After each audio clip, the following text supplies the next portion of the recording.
Hello and welcome to episode 149 of the Nerds Alleged Gaming Podcast. I'm one of your hosts, Darby Hallman. I'm Geoff Mayo. Geoff, one more. We're almost there to the big 150. It's very special, and we are doing something very special about it that I will tell you very soon. But first, we must play our opening segment. Oh, God. That's hot. Okay. Geoff, Forgot about this. would you rather see...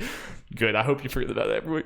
Would you rather see an anime hot spring scene between Phil Spencer and Shuhei Yoshida... Okay. Starting strong. Or Reggie Fils-Aimé and Reggie Fils-Aimé? Oh. I think this is a tough one. Sorry, I'll let you go first. No. Does Fisa make short circuit in water? That's how it's your scene. Your scene. Oh, God. It's whatever you envision the scene being.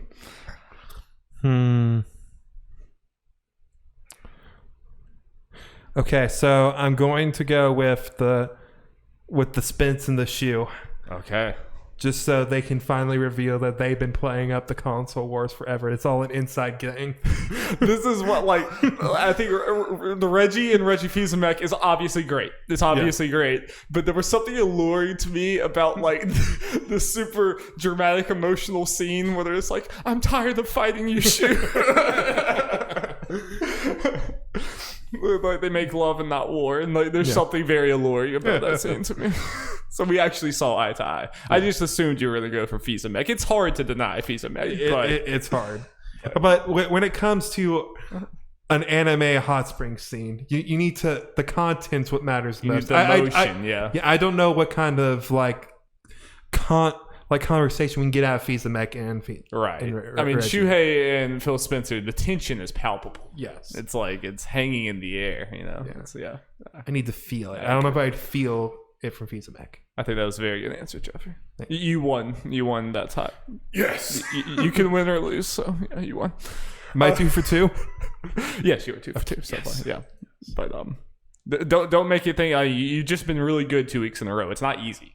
Oh, yeah. You just gotten lucky. So, question: is it like Oral Wars, where it does? It's not always about necessarily what I pick, but how I the reason I get behind it. It is about literally whatever I decide in the moment. So, like Oral Wars. Yes. And next week I'll probably completely forget that I said you won or lost. But speaking of next week, ladies and gentlemen, we have a few announcements before we go into the real podcast. And that is, we have had a special project planned for 150, and that special project is still happening, but it's not going to be happening on 150 after all, because we have something else that we couldn't say no to for our 150. And that is, we are going to have several of our podcast friends. We haven't locked down completely who yet, but it's a few of them. Awesome people are going to come and talk about Ghost of Tsushima, because me and Geoff are both scrubs, and neither of us are playing the game. Just absolute scrubs here. We're just, He's not playing a game. He's playing a game that's not from 2013. We'll find out what game that is later. So look forward to that next week. And that same panel of people are going to stick around for the second half of that same podcast. Is going to all be about the Xbox event. And then potentially a Nintendo Direct if it is happening tomorrow. There are rumors. I've stopped believing in Nintendo rumors a long time ago. Let the hype flow! So the next week's podcast, pretty much regardless what other news happens, unless it's earth-shattering, it's only going to be about those 2, maybe 3 things. Yeah. And we're just going to do that with a whole panel of people. It's going to be our 150. I'm really excited about it, to get hyped. So our special thing, we're going to go ahead and reveal what our special thing is. And Geoff, I'll let you go ahead. I'll let you reveal this, since this was kind of your mastermind brainchild. Okay, so I've been thinking, since Darby and I are a big fan of Smash Bros, the PlayStation All-Stars, all this crossover stuff, I originally had an idea just for a fun little thing, not necessarily for 150. Just kind of if we were to make a Smash Bros style roster with any characters who we would pick and all that kind of stuff, where we come up with some of the characters, come up with crazy move lists, all that kind of stuff. we did that for this, but we are also using it as a character, a Nerds at Large character Hall of Fame. Right. And well, most people they have games Hall of Fame. Like we want to do something different, Yeah. Especially since that's a little more limited for us, the two of us. It is than most other ones. So we decided to do with characters instead. So the way this whole thing worked, we each picked 10 characters. We went back and forth naming who we decided, and then we talked about what we would want a Smash Bros. Style moveset to be. And it was a lot of fun. Yeah. I think it ended up, an hour and a half long? Yeah, it's long, but it was really fun. It was fun to just be able to talk, because at least the way I approached this, and I think pretty much the way Geoff approached it too, is I went in thinking about the characters I love first, and it was like first and foremost I was just picking if you go and look at this thing afterwards, it's going to be these are the characters that are like iconic to me for gaming, and just like me personally I just connect with so much. And then so I chose characters that would make absolutely no sense in a fighting game, and then tried to make Smash Bros. Movesets to them, and it definitely made some very interesting things as far as thinking about this being a stupid big game. Yep. And so we're gonna periodically add more to that as it goes on. And we're just planning on to being the opening segment. We're just kind of planning right now, like the first podcast of each month starting in September. We're not going to do, because the first one will be like 2 weeks. We'll just give it till September, and then once a month we'll each add a character. Yeah. Yep. I think it's gonna be a really fun thing, and I did some cool editing stuff in there. There's some funny, fun stuff that's going on. It's going to be a good time. So check that out. That is, I'm not 100% sure when that's coming out. That it might just come out next week with episode 150. At the very latest, it will be the week after that at the very latest. So just look for that on this feed. It's going to come out audio, but also check out the video, because there's cool stuff. Yeah. That being said, let's move on. Geoff, you have played a new video game. It is not Ghost of Tsushima, but it might be better. It's spicy hot twist. I don't know. They're so different. You can't compare those two games. I'm just trying to be spicy. They can't be more different. Geoff, you played Paper Mario: The Origami King. Yes, it's not Paper Mario and the Origami King like a lot of people want to say. So Paper Mario is the Origami King. That's just what the title implies. Paper Mario. So Mario is the Origami King. That's the twist. I think I might have spoiled the ending for me and you. Oh no! I don't know for sure yet. I'm very early on. I haven't even beaten the first. I think they're called streamers. Is what's going on? Is it streamer or ribbons? I can't remember exactly what it is. So like Ninja. Yes, Ninja's the first boss. That is good. So the way the story is built up is the Origami King is taking over the paper mushroom kingdom. Peach is now origami. It's pretty much a cult. And he uses these like 5 magic streamers to lift up the castle and just blocking it and all that kind of stuff. So you're going to the way the story is going to go is you're going to go to the end of each streamer or ribbon, whatever. I can forget what they're called in the game, and beat the boss that's connected to it, and then you do it. I think that's when the colored pencils and the staplers and probably tape. Yeah, so you can kind of, it's one of those things you can kind of track your progress by how many of these you've done. You're like looking at it. And for what it sounds, from how people said, that's pretty much not really much more than that as far as like the way the game progression goes, which is fine, especially for this game. Yeah. Kind of getting an idea, and it's a good way to keep up with about how where you are in the game, because I think people said each one takes about 6 hours to get through. So this game is not short. When you told me how long the typical how long the beat or whatever was saying, I was kind of surprised. I expected this to be like maybe a 15-hour game or something like that, but you said it was closer to like 30, right? Yep, that's what it seems like. That's what I saw people saying, which is cool. Yeah, loving it so far. The humor has been on point, and the writing and all that has been on point. So big reason for that, and something I probably spent more time doing than I should have at this point. Should have just waited to go back. Is you can find these little toads that are kind of strung out throughout the world, and there are a certain amount in each area, which for like completionists or whatever, this is really good. You press start, they got on the map, it tells you for each area, and they got them obviously segmented, how many toads and whatever the collectibles what percentage you have for that area. That's always nice, yeah. So you always know how many more you got to find. I think it's one of those things though that it's like I get it, but at the time it's like I wish I could just go ahead and get 100%. Like for one of the areas, like I think I gotta come back before I gotta unlock something or do something and come back a little bit before I get that 100% stuff like that. Those are fun. I like finding the toads because they always have these fun little one-liners that make references to just little dumb little things. Yeah, how the environment's been very, very good. The very like I saw. They're like very detailed and everything, or at least for like a Paper Mario, much as you can for a Paper Mario game. Yeah. I saw some screens from Color Splash, and it's definitely a step up as far as like you can see like in the distance. Like at one point, you could see the mountain where one of the other streamers was going to. Okay, from where you were. That's good. Yeah, that's cool. Just a bunch of stuff like that. Are they pretty like? Are the dungeons or wherever you're going? Are they pretty like linear spaces? Or they... Yeah, I mean. Based on what I've seen so far, like I guess there's only one like dungeon I've been in, and I'll say exactly how that was set up, which I really like. Since I'm early on, I haven't really gotten the dungeons, mostly been the open worldish type thing, and it is pretty straightforward. There are like secrets where you gotta, you figure out some stuff to try to find the hidden areas with the question mark blocks or more toads or something like that. Like you got to be searching around because there's one thing.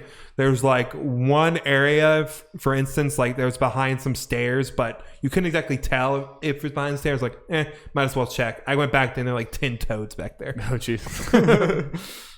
Everywhere. Yeah, I was like, man, I'm missing a lot of toads. I don't know where it can be. I just looked around, went back there. It's like, there you all are. You're all taped together. Oh, jeez. Yeah, there's multiple times where you do something and you find like 5 to 10 toads. Okay, so it's not just because it did seem like just you like showing me the screen and how many toads you had in one certain area. I'm like, Jesus, that's a lot of toads.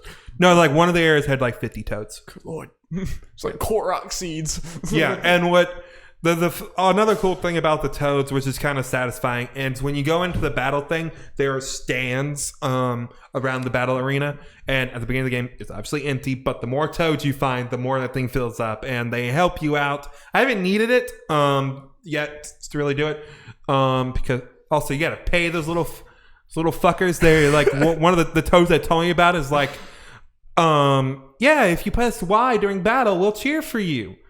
Walks away, kind of walks back. It's like, oh, but it'll cost you. Walks away.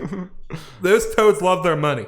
Yeah, just money grubbing, greedy sons of bitches. Sons of bitches. Well, I'm sure we'll circle back around to things like that, but I definitely think someone coming in and listening to this, I think first and foremost, everyone's interested in the combat because that's definitely the most different thing compared to previous Paper Marios, right? I would imagine that's the most different thing. Yeah, definitely the most different. So for people who don't know, the battle system is a weird puzzle thing where you're, for the most part, you're in the middle, and then the origami enemies are on different layers outside the circle, and they come in lined up, but then they jump around. What you got to do is you got to spin the circles around or move them forward and backwards to line them up, so you can hit them with either your hammer or jump on them with your boots. Right. And generally the way the combat's set up is it wants you to be able to line them up so you can kill them in one turn. Like that's how most battles usually have gone for me. Yeah, I was gonna ask how much does it feel like a puzzle game versus like a turn-based RPG type deal? Is it? Like it's more. I feel it's more puzzle than JRPG. If I'm being honest. Because not really much of a stats or really strategizing as far as like in a normal RPG stance. Again, they're not really stats at all. But are you like choosing different moves like after you line, or if you fail to line them up or something like that? Or so the only thing you really choose for is what item you're going to use to attack, which again is either shoes or hammers. You can also use like the fire flower and stuff, but its purpose is the same thing as the boots, where it just shoots in the line forward. It's just going to be a powered up thing, and I assume maybe hurts certain enemies more than others. I'm honestly not sure. But there are different kinds of boots. For example, they're the standard boots and the standard hammer, which never break. Their other items do break after a while. So one thing's like the spiny turtle things, the ones with the horns and stuff on top of it, the spikes on it. You need to use metal shoes to jump on them. Otherwise, I think they even say it will go through your shoe if you jump on them with your normal one. Oh no! And right, I assume hurt you. So stuff like that. And then I got a shiny shoe and shiny hammer, which are just like the regular shoe and hammer, but more powerful. Okay. Cool. Yeah, I mean, I'm curious. Like, I'm not a big puzzle guy overall. Like, do you think I would like this combat? I mean, do you think that, or because like I don't know. I will be honest. Like, an entire game of just doing like different circular puzzles, kind of over and over again, like in the way that you grind and do things, and the way you like go through an area and you're battling all the time. Doing like that for 30 hours doesn't necessarily sound super fun to me. No, I hear you. And it's hard for me to say since I'm so early in the game how it goes throughout the game. So, but this, I don't know exactly when I'll get to this part, but this is something that's been another criticism of this game, which I agree with, that I can definitely agree is a criticism. It just depends how you look at it. So this one, more than like the JRPG games of old, or this, Nintendo calls this an action adventure game, and I say you do more of that. Like, it's a little less focused on combat than other Paper Mario games and other, like, especially definitely more than the JRPG counterparts for other JRPG Paper Mario games, and more about exploring and doing all that kind of stuff and solving some little overworld puzzles and all that kind of stuff. But there's like about how often are you getting in battles? Is it a pretty not, honestly, it's not too often. The part of it is just kind of you can avoid the battles, and this is where I'm just going to go ahead and just get this out of the way. Battles don't do too much for you as far as that. Like, you don't get experience. What you get out of it is money and confetti, which confetti you use to fix the world, because like the origami monsters ate it. Ate part of the world with their holes everywhere, and one of the things you do in each one is fill up all the holes, and which that's how you 100%. I did already hear you say they give you too much confetti. They do give you a lot. They give you a lot of confetti, and it's very easy to get confetti because there are a bunch of there are trees around, at least in the areas that I've been, that you can hit for confetti. From what I can tell, you can hit those trees over and over and over again. Like, different trees will give you a certain amount of confetti, but you find a tree that gives you a lot of confetti, you can just hit that to your full. Like, I tried doing it even after it's full. It's like, this thing run out? It doesn't. Okay. And you can only hold a certain amount of confetti. So gotcha. So once you're full, like, so far that goes. So to a point, and there's a lot of money everywhere, and you're not using it on too many things. Like, I got like $20,000. I know that's not that doesn't seem like necessary. Like you don't know, because you don't know the game, how the currency works and stuff, pretty much. But like buying like the metal shoe is like $300. Okay. And buying the accessories, which are the big things, but you only need to buy them once. They're not something that you reuse, but they're only like $2,000 or $3,000. Okay. And I've consistently had like 20 to 25,000 last little. And you're pretty early, so yeah. Yeah. So I don't know, like, if money is going to be probably not going to be a promise. Yeah, that would be my only concern, is just the way the battle is set up. It just feels like it can only get so complex, and like with the whole circular thing. And if battles don't really mean anything because all they give you is currency, and you get currency all over the place, I would just worry that by hour 28, I'm like, all right, can we stop? Can we just end the battles? Because also, I just, especially as someone who is like, I love turn-based RPGs, but I'm, again, not a big puzzle guy. I could just see myself like many hours into this, like all the Goombas spread out, and I'm like, I just don't want to like, try to rack my brain to figure out, because like that's just not necessarily fun to me. That's why I was hoping you would come in here and saying like, oh yeah, the puzzles kind of influence the JRPG combat, or the turn-based combat, and they kind of go hand in hand, but it's sounding more like it really isn't the turn-based thing. It's more just the puzzle. Yeah. The puzzles take center stage. 100%. Like I said, most battles that I've done, I've been able to finish in the first turn. So a lot of it, again, I'm early on in the game. The puzzles have been pretty simple and just not really too much different for each other. There have been a couple battles where it's like crazy different that I had to think of like, okay, what do I got to do to move them to line them up or whatever? Like, okay, that's how it is. Boop, and then kill them all. Because the way it does it, when you do it, when they all jumble up, you have a certain amount of turns you can do, like how many things you can change around. So like when you select a circle, you can move that as much as you want. Once you set it in place, you're done. Okay. You get a certain amount of that, and every battle you have enough to set everything up so you can just one turn KO everyone. Because then, depending how many lines and how many things you can attack, that's how many actions you get. So how many times you can use your boots or your hammer or whatever. Oh yeah. Or I guess use an item, but I haven't really had to do that in battle. Gotcha. So there's that, which is definitely a complaint that I've seen a lot of people have. We'll see how I feel once I get more into it. I 100% see myself end up skipping kind of battles at some point. At least a lot of them. Do you think the game wants you to do that, or do you think that's kind of you making that decision? So I think it's some way the game somewhat wants you to do that.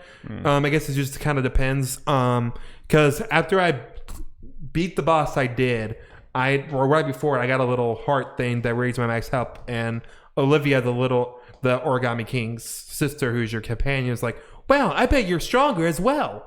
And you are. And once you get back to the overworld with all the enemies, like, "Huh, you're stronger now. I bet you can hit or jump on those enemies and kill them without having to go into battle." So you can do that, so you don't have to actually do the battles. Expedite the okay. Interesting. Yeah, do that kind of stuff, and I imagine at some point they'll say, "Hey, you can just hit the people outside of battle." Like in each area, there'll be a point where they say you can do that. I don't know if they'll outwardly say it like they did during here. Yeah, but definitely seems like a battle system that like I respect, and I think is going to be really cool for a lot of people, but it's definitely going to be not for everyone. I feel like it's not going to. Probably not in the way that 1,000 Year Door or something like that would have just been like, everyone goes in. I think this is going to be one of those that like I could see myself not liking this game because of the combat. Everything, the world and the like writing and everything else seems like great, and that might be enough to just carry me through. But gun to my head, I would say like this combat system doesn't really seem like it's for me necessarily, but everything else does. So I don't know. So first combat, guys, I'll lead up to it. The one boss fight I did and how that's different. But the actual, I guess it's the only actual dungeon I've done so far. The setting behind it, you actually watched the thing before I did it where I met the Koopa Troopas that were in the cult and they're trying to sell me Salvation. Which is pretty great, yeah. And it's pretty much you go into the temple of their earth god. Which is a giant turtle.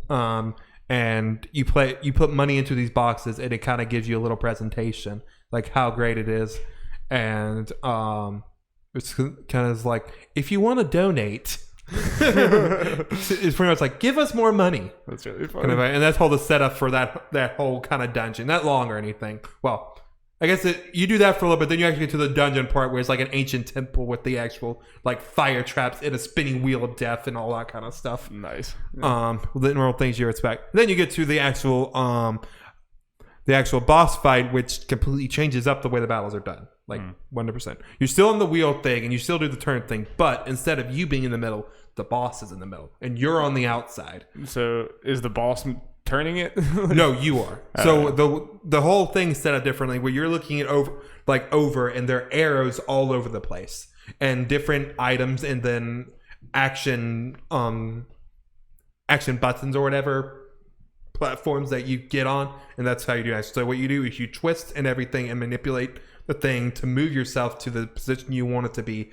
and make sure you have an action spot there to attack a certain part. Like for this turtle, it wanted me to attack its legs and tail, so I had to manipulate it all around. So, and I was timed on like a certain amount of moves to where I made a path for myself to get to the leg and make sure an action spot was there so I could hit it with my hammer. Interesting. I've seen a lot of people say like, The regular combat got kind of boring for them, but everyone seemed to really like the boss combat. Interesting. I think I saw some people complain about one particular boss, but that's like a normal kind of thing where there might be one boss people are just generally annoyed with. Yeah, a lot of times that happens. It's such an interesting game. It's very interesting that this is what they landed on for a new Paper Mario. I'm not even saying in a bad way. It's just like you would have just thought like. You would think if there's they're doing a new Paper Mario game, it's like, okay, I know what to expect from that. It's like, no, you don't, because it's like they completely went on like made their own completely new battle system. Because it's basically it's set up. It seems like it's set up like an RPG battle system of almost like random encountering. I know they're not random, but you're just like fighting people as you go, like you normally would in a JRPG, but it's a puzzle game instead. Yeah, so they kind of been doing it the last honestly since Super Paper Mario, which wasn't even can't remember. I didn't really have much of a battle system anyway. But people like that game. But they have been trying to change things up. The other thing is, to a lot of people, Sticker Star, most people, 99% of people just agree it's just bad. Yeah. Color Splash people were a lot more mixed on. So they change things up every time. I think the problem is potentially what people might be down on for this one, not necessarily the way the battle system generally is. May not doing as much to make the battle system consistently interesting as things go on, because a lot of, especially if you're just fighting people over and over, like you're actually fighting all of them, the puzzles, like I've done this puzzle like a dozen times. Yeah. There are a couple of them, they like regular enemies, they mix up and things can go crazy. You got to think for a second and all that.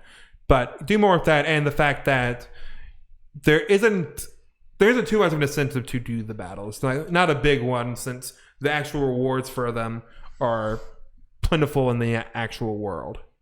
Yeah. So it's interesting. I really can't put my finger on what I would feel about this game exactly. Well, lucky for you, I got a physical, so you can try it out with no cost. It definitely, I have enough skepticism where, I never would have bought it for full price, at least. Like, if you didn't buy it, I just wouldn't. So you wouldn't have bought it because it's a Nintendo game. Exactly. Exactly. It makes it easier to justify buying Nintendo games day one. It's like, they're not going down in price. That's what they want, but it's what it is. Yeah. And I did want this game, and I think I'm going to enjoy it enough. Honestly, no, it sounds like you're really into it. When we come down, like when I get done with the game, and I just talk about my final impressions, me potentially skipping battles may not be even as much as a negative as it maybe should be. Like, it's one of those things I'm glad I don't actually have to review the game and talk about my impressions for it, because like that's something that should be, should take down the score a little bit, like something against the game 100%. Yeah. But for my personal enjoyment, I'm getting a lot more out of exploring the world and the characters and the writing, and enjoying what I'm doing with the battle system when I am doing it with the boss battles, and when they do more interesting things, to where if I skip part of it, it doesn't really hurt me. It shouldn't affect my enjoyment too much. I'll end on this, and I know this is kind of the like, I don't know, grabby clickbaity question or something. But playing this, do you wish that it was just this world and everything, but with 1,000-year door combat? Yeah. Yeah. So, I thanks for bringing that up. That was something I was thinking about, like what I want to talk about this. Like, I am reading impressions of people playing this game now. The impressions seem to be far more positive generally than Color Splash and definitely Sticker Star and all that, generally speaking. Especially with the writing in the world, even compared to those. If they'd had that kind of combat and had the 1,000-year door combat and kind of the experience system, or just that kind of thing for progression's sake, I feel like we could have potentially, again, I need to go through the whole game and see how it is. Yeah. Like, see if the writing and stuff and the way the world is holds up. But if it does hold up and just ramps up like a game normally does, this could have been like a classic Nintendo type thing. Maybe not the biggest one like the Marios and the Zeldas, but the 1,000-year door level. This could have been the new favorite Paper Mario game, I think. Another thing would be with partners, which is something I actually did want to bring up. I just remembered. Oh, yeah. That was a big point for you when we were looking at the trailers and stuff. Yes. So I haven't gotten to where the partners are. We know from pre-release stuff who all of them are. For the most part. It's the Bob-omb without a fuse. It's the Explorer Toad, Kamek, Bowser Jr., that kind of stuff. So nothing too crazy.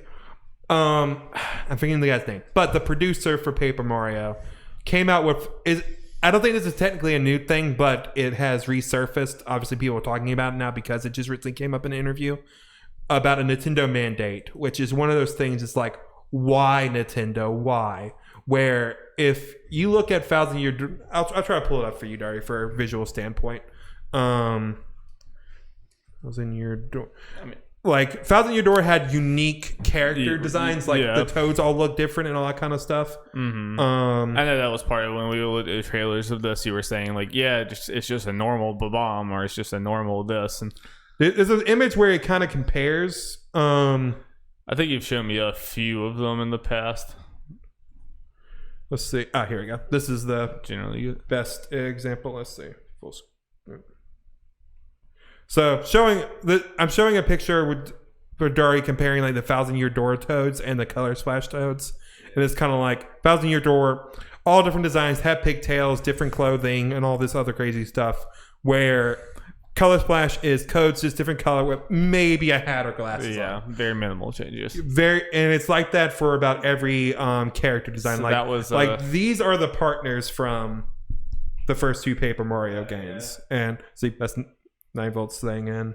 Yeah. So you okay, I never even knew that was for 9 volts thing was wrong. Yeah.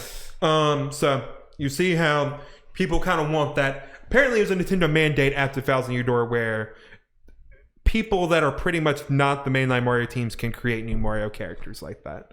And that is dumb. That is really it's dumb. Absolutely dumb. That is very, very dumb. Is it just, I guess they just want to keep their brand. It's like Disney, they want to keep their brand. Yeah, they want to keep like a unified thing, yeah. Or probably something dumb, like they don't want to get too attached to these enemies that you kill a million times. It's a fucking Paper Mario game. It's on the side. It's not like Paper Mario is ever going to be the face of Mario. It's not just a Paper Mario thing. It's like a Nintendo-wide mandate thing with like Mario in particular. Like Zelda can do all these crazy things, and I was about to say Cadence of Hyrule.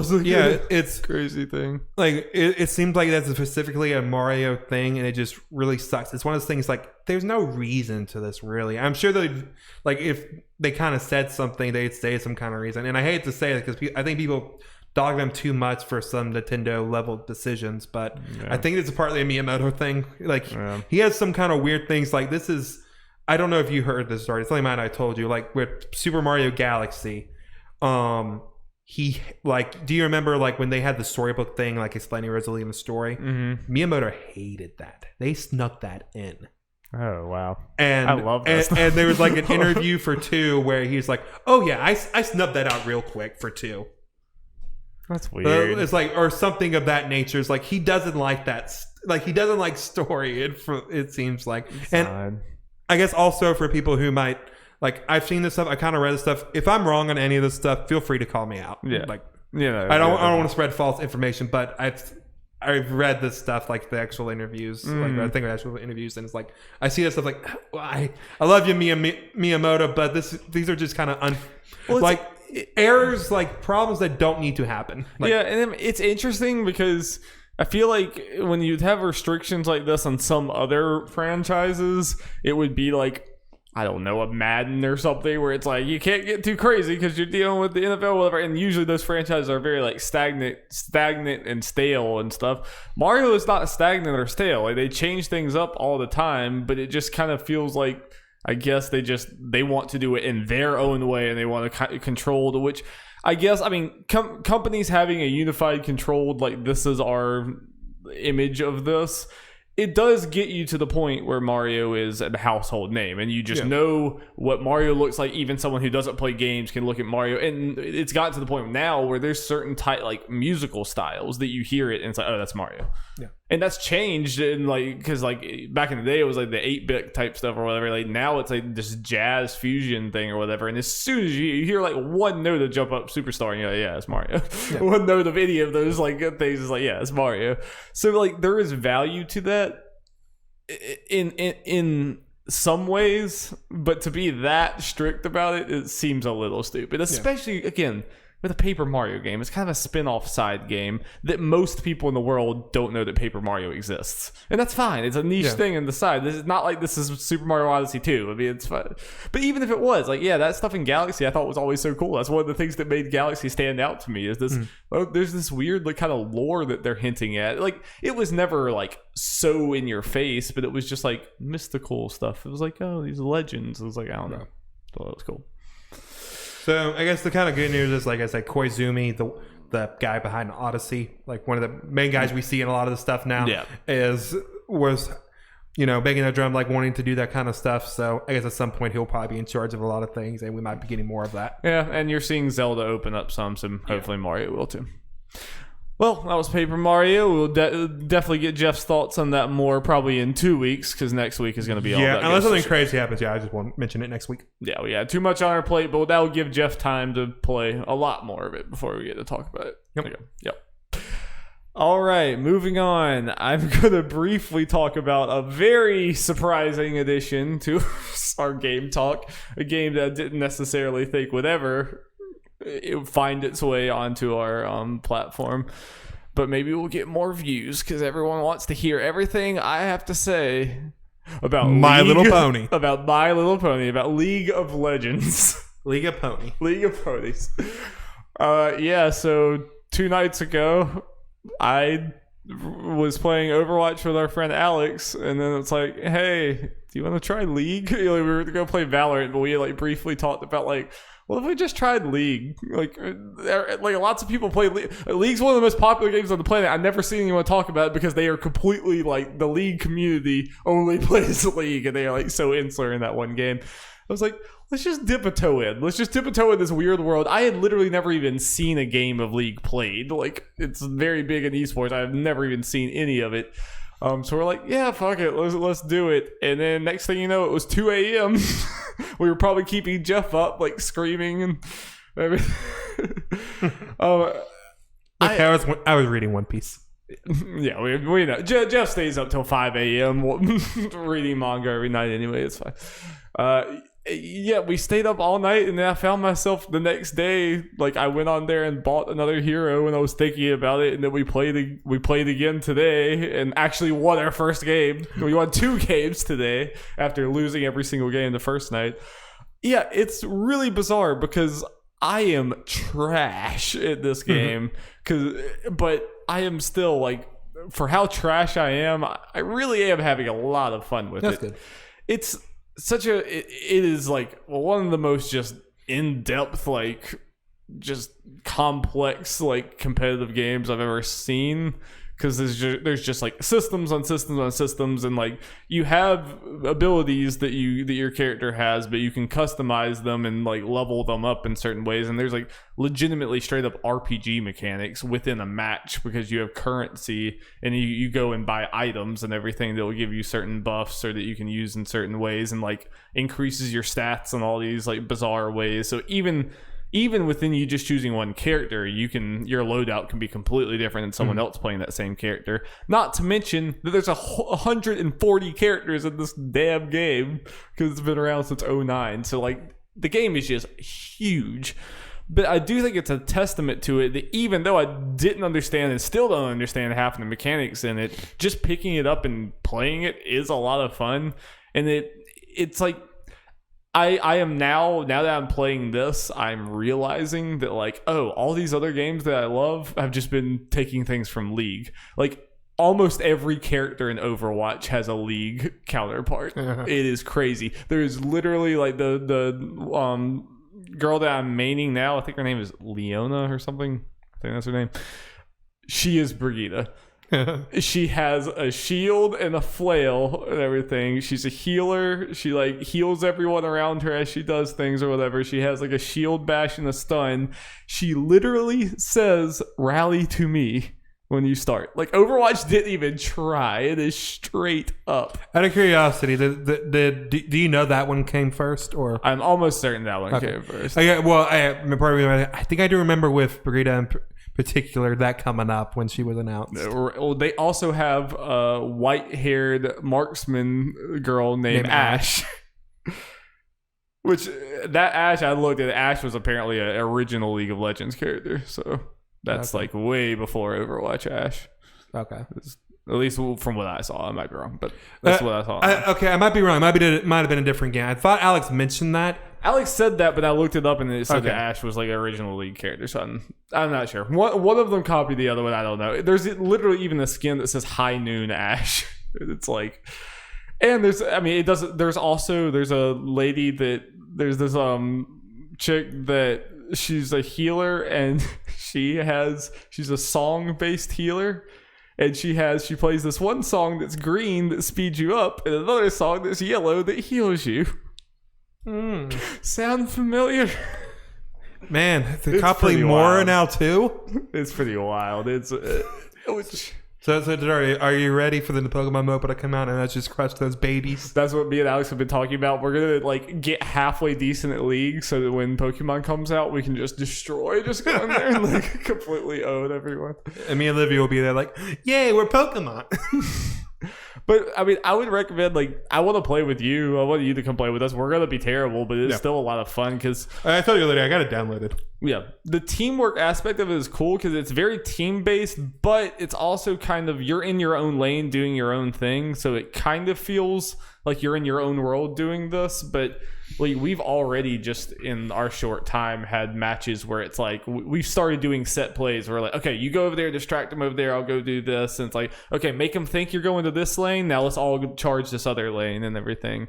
And like even though there's only one map, there's really only one map in the core version of the game, but there's just so much on that map and so many different ways you can play it. And again, 140 characters, there's just so many different play styles that now that I've dipped my toe in, I 100% understand how people just play League and only League forever. Like I can 100% get that now. So you're ready to main Gengar? Yeah, ready to main Gengar. So ready. The best League character. Yep. So that's League of Legends. Apparently, I'm really into League of Legends now. I legitimately am like, we need to wrap this podcast up because Alex said he can play and I want to play some more. It's a lot of fun. Yeah. We are a League channel now. We are a League channel. I'm so sorry. We've crossed the nerd Rubicon. But Darby, are we also a Bioshock Infinite channel? We can be. Apparently, I play that game like every other year nowadays.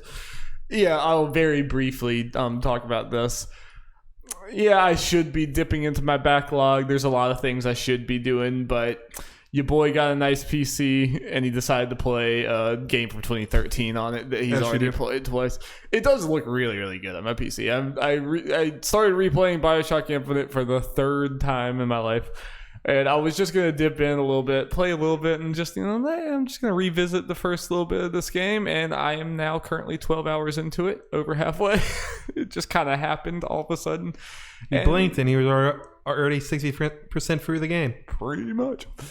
But I really do feel like I'm getting like kind of even more out of it this time than I did the second time, just because I guess I'm just older now and more mature and I understand things more. But I'm playing it and I'm like, man, like there's just a lot of like little intricacies to, especially when they like hint back at like Booker's past and just the timeline of how things happen. Especially like now that I played it twice and this is my third time, really knowing, because the plot's pretty complicated with the multiverse, all the other things going on. And it was just really cool playing it this third time where I'm like, oh shit, they're referencing this stuff like early and I never noticed it. And different things like that. Like I think it's a testament to the game that even though I'm so familiar with it, like every single section, I have been pretty glued to the screen with just figuring, just like getting that story told to me, because I'm just such a sucker for the way they tell that story. And the way Columbia is just the simultaneously like beautiful and revolting place, because it's just beautiful architecture, all these other things stunning, like the sunlight and everything. It's like really beautiful and you love being in there, and you're like, oh, that's a billboard talking about racial purity. Oh, there's freaking horribly racist stuff everywhere. And that's kind of the whole point. I just love Bioshock is a cool series. I just love that, Bioshock is this like like parody on libertarianism and everything, and then this is kind of a parody on American exceptionalism and nationalism. And you could definitely play Bioshock Infinite. You could kind of tell in our modern political climate, it's like some of this stuff hits a little too close to home. So are you ready for the Bioshock 4 announcement on Thursday? I mean, I'd be all here for it. I don't know what the fuck they go. I guess, are they just on Earth at this time? And what political ideology are we targeting this time? All of them. And also playing it on PC with mouse and keyboard is like that's how I have to play all shooters from now on. I can't go back to a controller. It's just I can't do that. It's He's one of them. We lost him, guys. Sorry, it happened. Mouse and keyboard, League of Legends. Like I don't know you anymore. I know, really, dude. PC dork. I'm falling.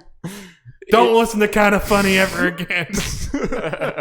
Yeah, I'm gonna. When I only play League, I'm just not gonna have any concept for anything they're talking about. Yep.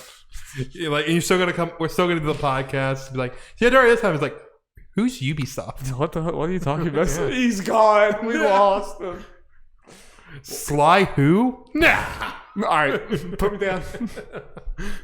I have permission to put you down when you say that. Yeah. Oh yeah. 100%. Just kill me right here. I'm gonna need that in writing. Okay, you got it. Jeff, tell me a little bit more about Xenoblade. Xenoblade, played more. It's a damn good game. I'm getting, man, I don't know how far, like percentage wise, I am the game. I feel like I'm a good ways through. I got the final party number. So for people, I like just recently. So people who play Xenoblade, you about know where I'm at. Yeah. And just it's part of the reason I'm bringing it up again is just kind of talk about like, man, this game's so much better with the Switch version than what I played and know of the Wii versions. Part of the reason I'm bringing this up to potentially get more people who might be interested in Xenoblade to play it, you know, but didn't want to because how daunting and hearing about the side quests and stuff like that. The definitive edition is the definitive edition for the quality of life reasons that they add to it, and that's become more and more clear to me as I am playing this game. Plus the visuals upgrade. You showed me like either you looked at how long to be what other people were saying, or you just kind of like extrapolated. But you basically showed that it like literally cuts about 10 hours. I'll just pull up the numbers right now, which is pretty.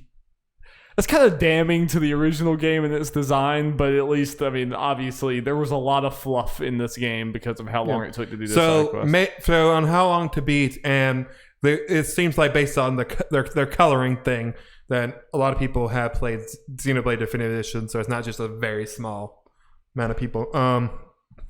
So main story on the original Xenoblade, 68 hours on average. Main story on the Definitive Edition, 50 and a half. About 20 hours less. God damn. Main plus extra, 99 and a half hours for the original. Definitive Edition, 72.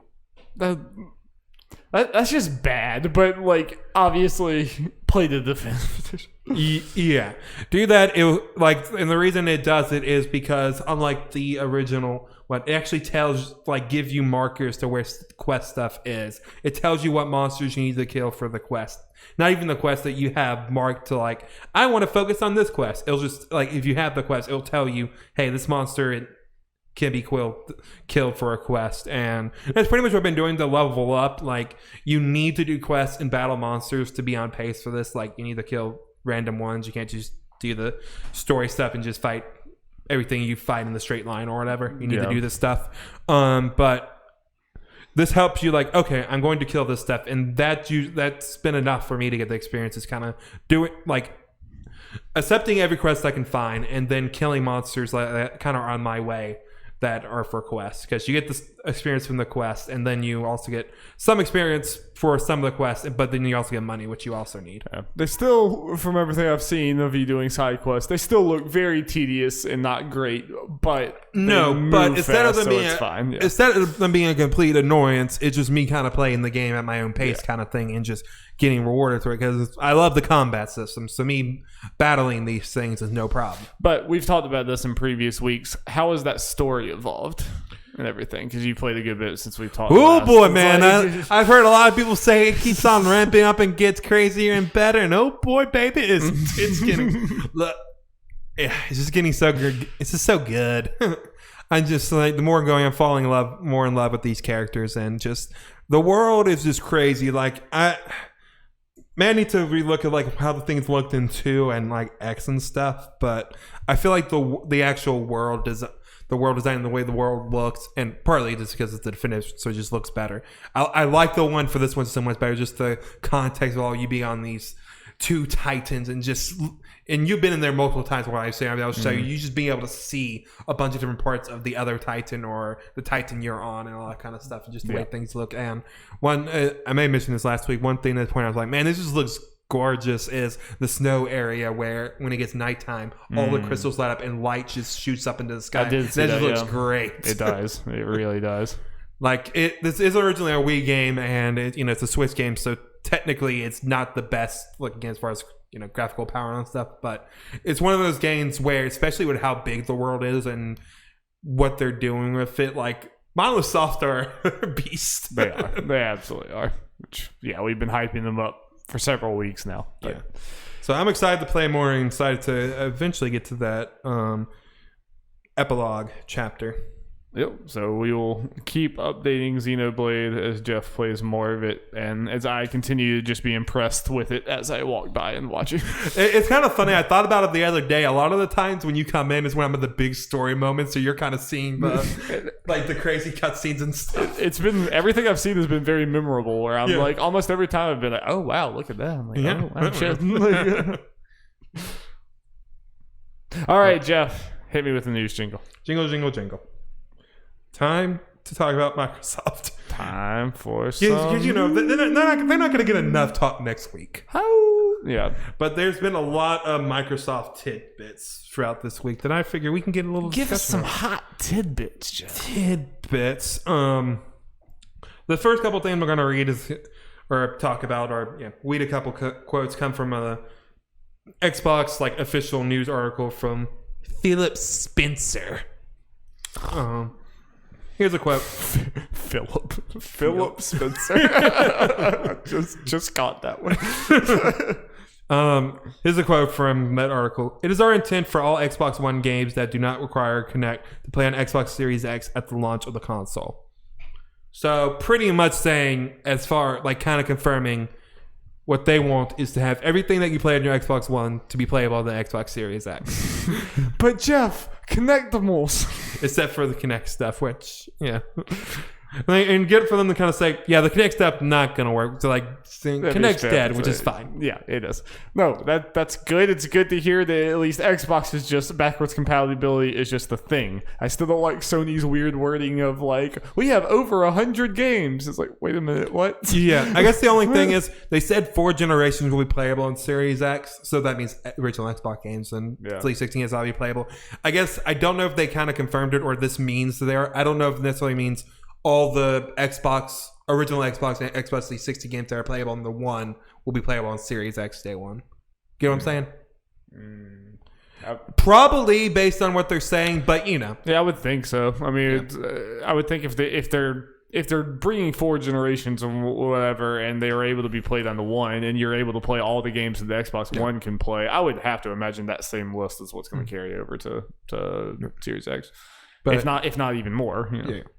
Which is nice to know that they're just being like, it's just this is how it's going to work. It's more or less just backwards compatibility. There's a few tiny hitches, but for the most part, and it seems to be the hitches. I imagine you're talking the Madden, or mainly EA types. Yeah, it might be up to the stupid developers doing stupid things. This isn't a quote, but this is just kind of summarizing something. No need to buy new controllers. I mean, just saying that you don't have to use a Series X controller. Which, I mean, is great because those things are expensive as fuck, and that's why. Yeah, I mean, obviously you'll get one when you buy the system, but if we hypothetically got one, and we wanted to play a 4-player game, we could already do that. We wanted to buy it other than the one that's come with the console, and that would be awesome. I'm guessing Sony has probably said that that's not happening or that won't happen, but I would love if the DualShock 4s would work, because even right now, the controllers are so expensive. We have just enough controllers between all of our friends to play with just that friend group, and that's only because I have 2 and y'all all have 1, and they're so expensive that it's you don't want to buy another one, because it's for $50-$60 or whatever. And, I mean, So and for our sake, just to play it locally every once in a while. Yeah, and it's like, I'm sure like the new controllers are going to have cool new things like haptic feedback, all that other stuff. But there's no reason why the DualShock 4 shouldn't be able to work on the PS5. I want to play Ultimate Chicken Horse on my PS5. Yeah, I don't need the DualSense to play that. They just need to make all those work. Yep. Just that'd be the consumer friendly move. I have a feeling Sony's not going to do that. But yep.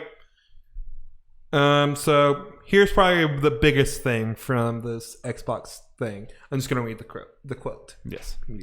Finally, today we're announcing that this September, in supported countries, we're bringing Xbox Game Pass and Project xCloud together at no additional cost for Xbox Game Pass Ultimate members. With Cloud Gaming and Game Pass Ultimate, you'll be able to play over 100 Xbox Game Pass titles on your phone or tablet. Because Xbox Live connects across devices, you can play along with the nearly 100 million Xbox Live players around the world. So when Halo Infinite launches, you and your friends can play together and immerse yourself in the Halo universe as Master Chief anywhere you go and across devices. So this is big. That's pretty damn big. That's pretty big. I like part of this whole thing is like obviously the thing people are most focused on. They just kind of down there in the article, just kind of. Which is funny because this is just like simply this is the biggest deal. I mean, the fact that it's coming in September and the fact that it's tied to Game Pass, which is a service that is already wildly popular and getting more and more popular. Yeah. It makes it where, like, me and you will try this now. Me and you will definitely try it. You don't have Ultimate, I know, but I do right now. So we can at least try it on my stuff to kind of see how that works. And a lot more people will try it. And it is definitely one of those, I mean, like, they're so down right now. It's so much punching down. You almost feel bad making fun of them. But what the fuck does Stadia do? Like, we'll talk about Stadia later. Come on. No, this is a big, And this is this is what I wanted Stadia to be. Like I've always said, if Stadia offered a download option, like so I could download them on my PC, and then also play games on the go and everything streaming, I would get all of my PC games on Stadia because, like, cool. Now, like, I might never use it, but I have the option if I'm on a road trip that I can just, like, pop up a tablet and start playing my game or pick up my game. That is the reality for Xbox, is that you have, not only do you have that option to play here and on the go, all those games are also in your subscription service. That's the main thing. Just the easy to do it and download and do all the stuff you said. Then just doing the subscription service, you have over 100 games like when this thing launches to do this stuff with like off the bat. If you're talking about like a new innovative kind of risky thing with xCloud, like the streaming thing that we're maybe not ready for yet or whatever, like you couldn't ask for a better environment to launch it in. Because it's kind of like a no risk situation. Even if it's not great, it's like it's like, okay, still whatever. Game Pass, it didn't really cost me that much extra or whatever. It's like So it's just. I mean, Ultimate's a great deal anyway. At $15 for the PC and console one, and then the games with gold stuff or Xbox Gold or whatever to play live or whatever. All that kind of stuff. Then you add this on top of it. Also, you add, like we've been talking about Stadia. It's like, all right, cool, you have Stadia. What can I play on it? Oh, the like 4-year-old Tomb Raider games. Cool. Hey, they announced Sekiro. And we'll get to that. Shit. So another year-old game. At least Xbox is going to be like, you can play Halo Infinite on this damn thing when it comes out. All this and, crossplay. I mean, they just use the word crossplay, but crossplay with stuff when everyone's like, play with your friends on PC and your console while on your phone. It's crazy world we live in. I mean, I still don't think we're here yet. Like us in South Carolina, I'm sure it's not going to run that well. But again, this is just they're setting themselves up for success way more than Stadia or even like PS Now and stuff ever did. Well, I'm just kind of you're saying like the cost for entry of this this specifically, this how you're doing it is not really that much because odds are people who are going to have this already have it or just like or have the thing right up below. It's like I'll bump it up just to try it out, that kind of stuff. So it's not like Stadia is like you're in on Stadia and that's all you get. With this, you get a whole bunch of other stuff. It's like the added bonus of xCloud. Yeah, even if you tried it for a while with Stadia, you have to buy a full price the game and commit to it there, and you have no other option. At least if you get Game Pass and the xCloud doesn't work that well, you can still play the games. Yep. Yeah. It's just good. It's just good all around. Xbox One X and Xbox One S Digital Edition will no longer be manufactured. They're just setting up for the new generation. So the following, the Xbox One S regular disc edition is still going to be manufactured, which makes sense. I saw some people, I think understandably point out, wait, the X? Why are they doing that? It's like, well, the Series X is kind of like a beefed up X. Like, it kind of makes that kind of obsolete with everything they're doing. There's room for the Xbox One S potentially, but with the Series X, it's like, if you're going to go for the Xbox One X, you probably will want to go ahead and get the Series. The messaging is already confusing enough, and then you'll have this. It's like the Xbox Series X would become, or the Xbox One X, god damn it, would become basically an in-between bridge console, but not that much of one, because it's a beefed up last gen, so you'll have this, that, and it's a lot of X's and S's. God, it just makes it confusing, which is a fucking mistake. But taking a couple off the market when it comes to Series X, I think it's a smart business move. I do too. It also does. I feel. I mean, this is the way I've always felt, and it would take a lot to make me feel otherwise. This is kind of another example of why I will probably never buy a beefed up version of an existing console generation or whatever, like go from a PS4 to a PS4 Pro or Xbox to Xbox One X and spend that money, because what did that give you? 2 years until the next console came out? Okay, cool. You had 2 years of some better looking games, and now you're spending money again on a new one. Like, if you're like, I just don't really understand spending a bunch of money on a beefed up version of your own console when, I hate to say it, you could just spend that money on a PC. You can spend that money on a PC and get something that runs better and will run for years and years and years, not get cut off, like capped off at some point. It's just, I mean, maybe it's because I can't spend money the way that some other people would, but like that's just never seems appealing to me to go. Well, just kind of going off the PlayStation, Xbox, it's kind of weird. Like, people were like so wanting the Switch Pro. It's like, guys, I mean, like, and they wanted it like immediately, like 2 years after. It's like, you guys want to spend another 300, 400. It's like, where do you get this money? Yeah, $400 already. It's like, come on. I mean, even if you sell it, still you end up spending like at least like $100 more probably or something. And it's like, I'm not eager to do that. Again, if I'm going to put that much money into a new machine, I'm just going to get that PC in there that I spent a lot of money on. It's going to last me for years and years and years and years without being. It's not like they're gonna stop supporting my PC. It's like, no, it's gonna be fine. Yeah. Microsoft Flight Simulator will launch on August 18th. We'll launch with 10 discs. That is fucking hysterical to me. Is there anyone out there that's going to buy it in disc form and slowly put all 10 discs in their job? There are people that were sold on the fact that it's 10 discs so they can say they have it. They'll do it just so they'll take pride in putting in all those discs. But there, you got to try this on your PC. I need to. It's probably like 300 gig download. It's going to take me 3 days to download it just for me to play it like once. But that sounds like a stream. Let's just try to crash into airports. Like, find the biggest airport. We're colliding to O'Hare. Let's go, boy. Okay. Final thing. I got to try to hit our house. Oh. We got to try to find our house and hit it. Okay. To help get hyped for Thursday, this is what Phil Spencer had to say on Japanese games. At E3, we've always had a strong showing of Japanese created games. We know we will have to work to rebuild trust with Japanese creators. I'm proud of what we're going to show on July 23rd. Tales of Arise, baby! I'm very curious what the games are. I mean, Tales of Arise, I think it has a decent chance, even if it is delayed. Like, it still makes sense to show a trailer, show something more than they did last time. Elden Ring, I know, is a popular guess. I don't think that's going to happen. I think Elden Ring is not going to be shown this summer / this year. Yeah, maybe at the Game Awards. But I think next spring is when I'm expecting it. Yeah. To be sure. Don't know what other ones. May a Capcom game. Capcom seems to be all over the place. Yeah, not gonna be Resident Evil 8 because that has. I could see Street Fighter 6. Maybe, yeah. But even though they had a Sony thing, didn't they? No, well, Street Fighter 5 did. Look, I'm gonna say no on that just because they're doing one more DLC season currently that they're still in, so they're not gonna want to cut that. Probably not just though. yet. Yeah. So the dream is another Shonen Jump property Arc System Works fighter. That would be cool. I I don't necessarily expect it, but if it happened, I'd be excited, but I wouldn't be surprised necessarily. You just want your One Piece. I do want. There are a couple other ones I would take, but yes, I think love is war fighting.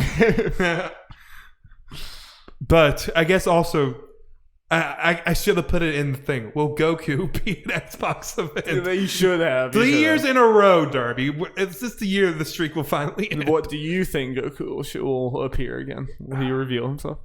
They're going to announce Jump Force 2. So that's a yes. Nah, I don't know what exactly would be shown for. I mean, I know they could always announce Kakarot 2. We put no effort into it, but here it is. Yeah. I don't know what they would announce. There'd be a Dragon Ball related game, unless even then, like Fighters 2, and they're still doing Fighters DLC. So Naruto Arc System Works game. That's what I'm predicting. Okay. It wouldn't be my first choice, but I take it. That is my prediction. You can call me a genius if I get it right. If I get it wrong, don't bring it up. Okay. You know what? That's fair. So, Darby, you want to talk about some Stadia? No. Never. Talk about some Stadia? Never again, please.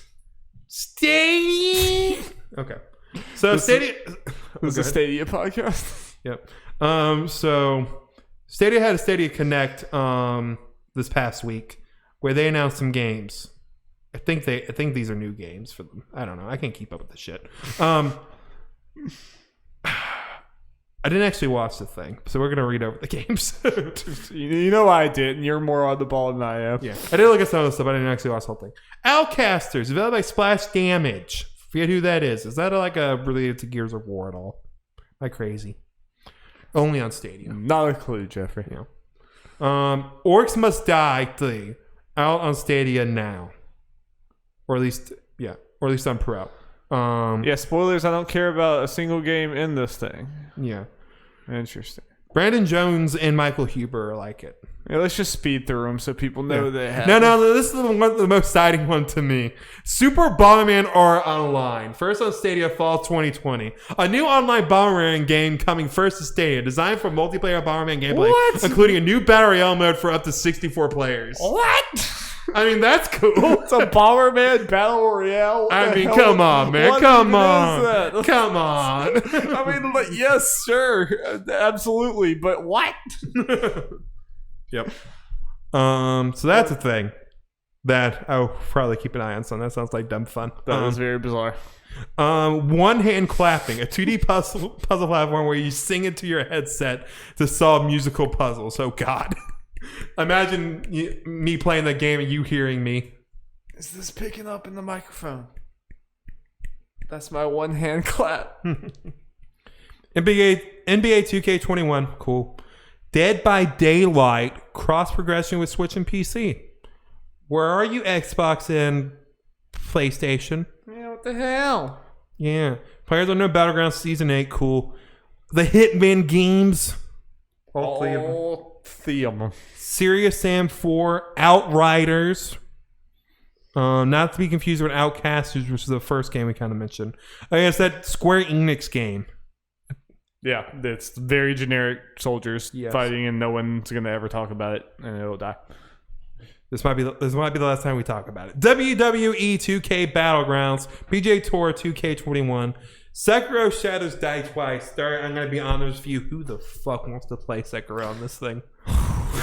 Like who actually likes Sekiro would want to play it with that lag? Yeah, you want that input, that nice hot input lag on your very difficult like reflex. It's one of those games where even if this thing ran smoothly, why would people who really like the game want to play it on the phone or anything? You wouldn't. Yeah, it just doesn't. The player base just.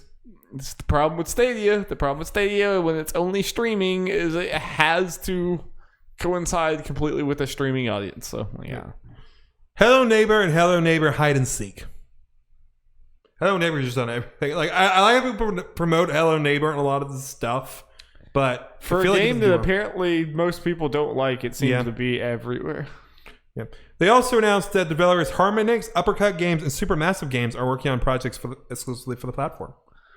No, don't steal them away. I've just become such a cynical asshole with Stadia, but. I mean, to be fair, Who hasn't? I know. It's just kind of hard not to be. Quoting Michael Huber. We have Stadia? Shall we move on? Shall we move on? So, Daria, I heard you like talking about Nintendo rumors. I would love it. Absolutely. I live for it. It's Good. It's definitely not exhausting at all. Nope, never. Never, ever, ever. So Darby, we have some hot, juicy rumors that we're getting a Nintendo Direct tomorrow. Y'all are a bunch of addicts. Yes, I will admit we all have a problem. Yeah, you all have a problem. I will humor you, but you all have a problem. Yes. So, yeah, there's rumored Nintendo Direct. Well, I guess by the time anyone would hear this, it already happened. So you could see how dumb or smart we look. You can see how this entire next segment, just like most of our other Nintendo rumor prediction things, is going to be completely meaningless and pointless when it doesn't happen. But what if it does happen? What if it crawls into an alternate reality where it actually does happen? Hey, what could be there? The people that are normally right are saying it. So this is one of those kids like, yeah, the kid I was like, I believe it. I've said it a bunch of times. I'm just so numb to Nintendo Direct rumors. Just when the Direct happens, I'm like, oh shit, cool, hey. Yeah. And that's kind of part of what I love about Nintendo is I don't need to speculate about it because it's just like, oh shit, it's happening tomorrow. Fuck, like, or it's today. Oh god, like. But I'm a glutton for punishment, so here we are. Here we are. What, Geoff? What are your what you think we might be looking at? If potentially, there's a couple things that could be possible. Yeah, imaginary thing could happen. So the Mario Collection. If it happens, it will be there. Seems like it has to happen. Has to be somewhere. Yeah, it has to be somewhere. Yeah, so we'll get all that. We'll see exactly like how updated these things are. What like if it's a collection or it'll be standalone. How that you said the rumors and stuff was that it was a mini, right? Yes. Am I wrong in thinking that the Mario Collection is kind of such a big announcement that would have to be like pretty dominating in a mini direct? Like, do you think they would have, like, I feel like that would have to be like the big thing at the end of the direct or something like that, right? Like, I wouldn't think Mario Collection, and then also here's a brand new title, a brand new thing or whatever. I almost feel like if Mario Collection is going to be there, that's kind of disqualifies maybe some of the other things. Oh no, I agree 100%. So that's why we're talking about it. Yeah. But it's a weird thing where this is like, some of the people talking about it are less sure about this, but the way they're making it sound like it might be bigger than a normal Direct mini, or it may not be technically a mini. They're less sure about that than it actually happening. But and there was also supposed to be a Direct a few weeks ago, so maybe this was originally going to be a mini, but it's become a big one because they're backed up on, they haven't said shit. Because, they were going to have an E3 Direct, you have to assume, so that stuff's got to be announced at some point. So. Well, they already announced Bakugan. That was the biggest thing they had for the whole summer. So you're not wrong. So if it's like a mini and it follows what a mini generally has been announcement size, I agree with you 100% that the Mario 3 Collection would probably be the one last thing. I mean, it could be potentially in a normal Direct anyway. Honestly, depending on what else is in there, even if there are a couple bigger announcements. Yeah. Depending on the level of it, like if there are some rumors that I'm not as sure about, like it's just kind of some people talking about, but not everyone's bringing up that the 64 part of it is going to be a remake. Yeah. If that's so, then they'll definitely make a big deal about it. But if not, it just depends. Like Nintendo could make this the biggest deal ever, whether it's just the HD remasters or not, or they can make it like, okay, here it is. Either way, I can almost promise you if this Direct does happen, it is there, it'll be the best-selling thing out of that Direct. The Mario Kart. Probably, yeah. And also, along with the Mario rumors, a 3D World Deluxe Edition, which will be separate from this. Everyone pretty much agrees that like it's one of the few Wii U games of any note that has not been ported over yet, so it's happening. Yeah. And it makes sense to put that with all the other Mario announcements. Yeah. And I'm very curious because like although most other Wii U ones ports have had extra content added on, I'm very curious what it would be in this game. Like would it be another character? Would it be an extra world? What would that look like? Yeah, that'd be cool. 3D World, underrated. Let's have a complete Mario Direct ending with Gina. Yeah, that's for the next one. Smash, potentially. It's one of those weird ones where if it's a mini, just just the way they like to announce Smash characters, announcing like the full-on character and not doing an ARMS thing has it not necessarily be their style. You know what I'm saying? Where people can look at the time codes, but before actually watching the thing, and like, oh, it's so and so, and skip to it. That not really their style, but that doesn't mean they couldn't decide to do it in this one. Yeah. So that makes me skeptical of whether we'll get like a full-on Smash character announcement if this is like a normal mini. Yeah. But who knows? Who knows? I'm very curious because Jeff Grubb has, I showed Dario right before this, has kind of been hinting or like teasing Mario stuff on there, like on his thing, and specifically using a couple Super Mario RPG screens and specifically mentioning Smash.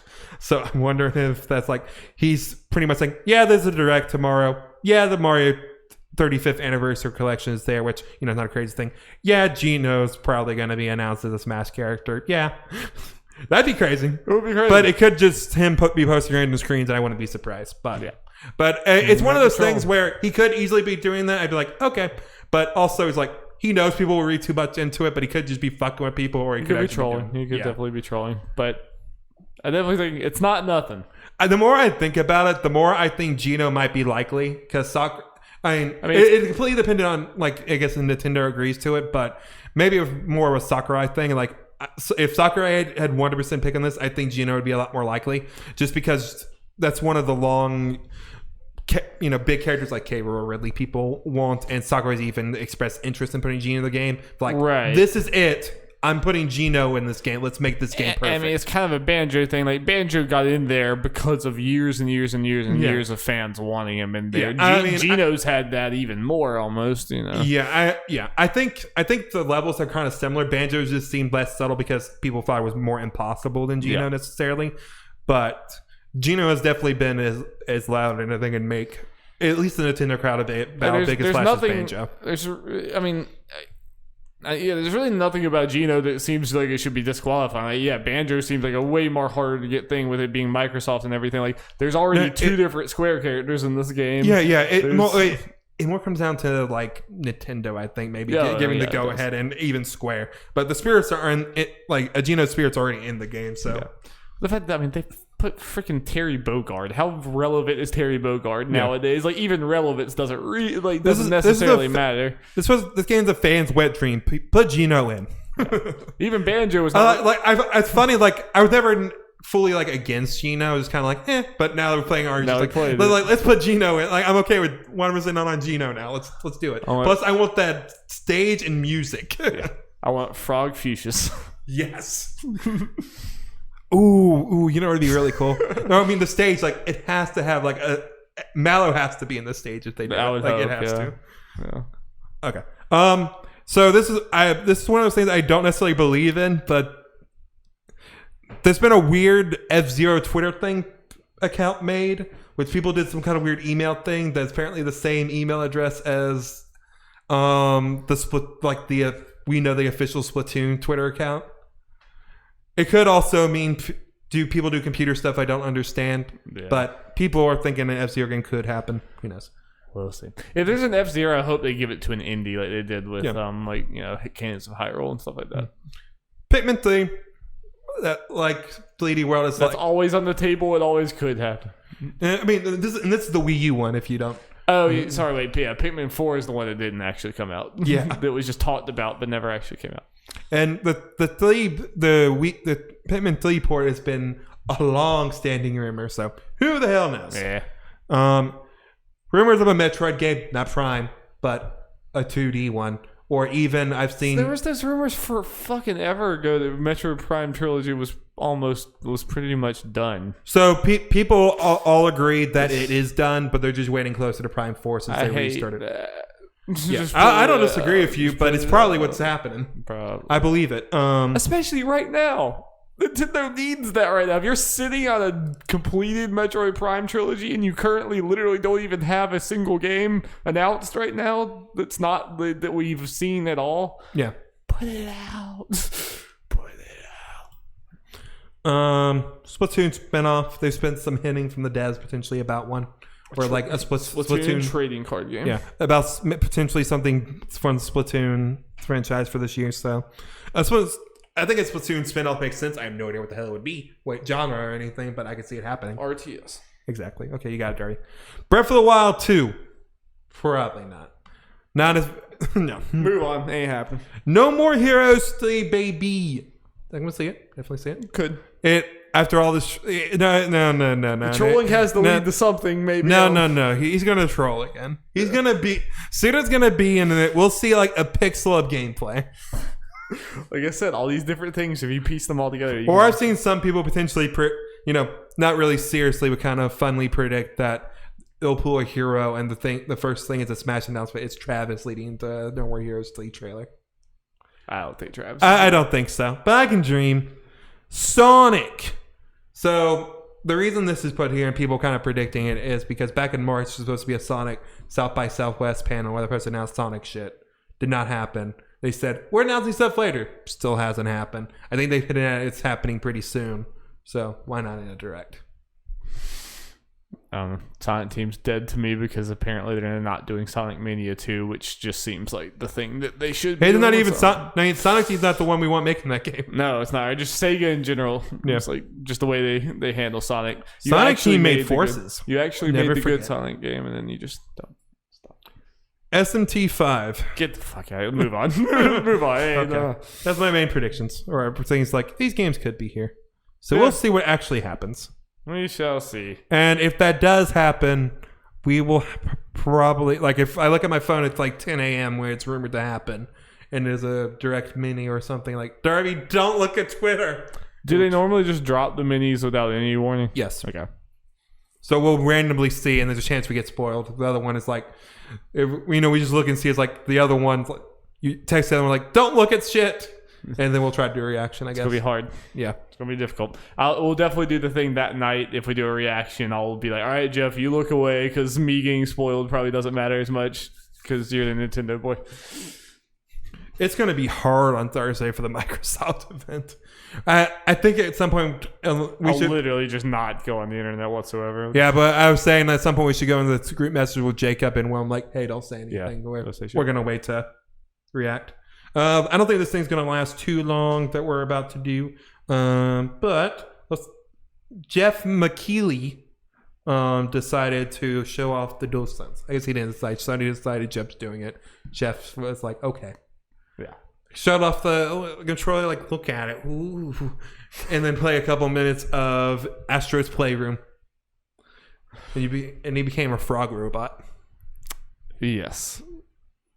Kind of feels like another example of this summer of gaming, whatever, non-E3 summer thing or whatever. Like, normally this would not be a video. No. Normally the controller would just be part of showing. You would show you would let like journalists and press people play on the PS5. And the controller would just be like, oh yeah, we played the game on the Dualsense. It felt pretty good. It was like, this felt good. The haptics, it was neat. Anyway, okay, more about Miles Morales. It would be something like that. Yeah. It would not normally be this hyped up, like, in like, oh, we're going to like watch, Geoff Keighley pull some triggers and stuff. It's like, I don't know. And I think we're going to... I mean, do you have much to say about the actual thing? Because I'm more interested in talking about... Less about the controller, because, like, okay, it's like kind of stuff we need. It's like, ew, he can blow into it. It's like... Oh, the main reason I watched this, honestly, was to see some Astro's Playroom. Yeah. It's like... It, as far as that goes, based on what I saw, because it wasn't that long of it, it was kind of, like, cutting around and stuff. But it was a like charming thing, kind of like... based on what they said it was, like we expected. It'll be a fun thing. It's not going to be like Astrobot where we're like raving about it, I don't think. But it'll be a fun little thing. They did say like multiple hours, but yeah, it's still, from everything I've seen, looks pretty tech demo, like just demoing the controller. Like, I don't think it's going to be anywhere near. We're not going to be coming out of that anywhere near as glowing as we were with like Astrobot Rescue Mission. Not even close. Astrobot, a 10. Yes. Come at him. And me. Come at me. It's better than God of War, okay? Shit. Don't at me. Leviathan Axe just comes through the door. Chad Michael Innes comes through the door and strangles you. I can't remember. I feel like when I said that, like after our Last of Us Part 2, some people gave me some looks. Like the panel's like, what? And I just podcasted with this man? What a loser. Disgusting. Yeah. So yeah, I do agree with you. I think this, the more is going on, it's more indicative. Like this whole summer thing, spread out thing, hasn't been as great. Like I feel like honestly, I feel like we would do better at the summer thing if we weren't gonna have E3. People just kind of stop doing these events and just release the trailers. I agree. For the most part, there are a couple of events that I think have been worth it, but it's like, okay, this makes sense that actually happened. But it's mainly like the big ones we would have gotten at E3 anyway. And I think a non-E3 thing can work. I don't think it's just inherently like a bad model. This is just always going to be uninteresting. But like this year just showed like everyone kind of took this opportunity and tried to do their own individual E3s, but like 9 of them. And like no one had enough to actually really handle the presentation style they were going for. Like Guerrilla Collective was just such a waste of fucking time. I mean, like I hate to be so dismissive and angry about it, but it was just like, you know, you saw the same game showing up a bunch of times. You just saw like there was, you know, normally E3 kind of the good part of like there's a lot of bad parts of it, but the good part of E3 being so expensive to go to and being such a just illustrious thing that it's like, you know, just a closed garden basically, whatever. Kind of the good part about that is that your time is a little more respected because it's like everything's consolidated there. There's not enough spots. It's too expensive for a lot of people. So you end up just getting, you know, everyone, they're not going to hold their own booth or show because they can't afford it. So they like converge in on Sony and Microsoft and all these other ones. So you kind of get these more memorable shows there. Just a few things that go. Well, I think it says something kind of going with that the one show that I think most people agree was excellent was the Sony one. Yeah, and I got a feeling, honestly, that we're probably going to say the same thing about Microsoft shows. I do too. And like I think.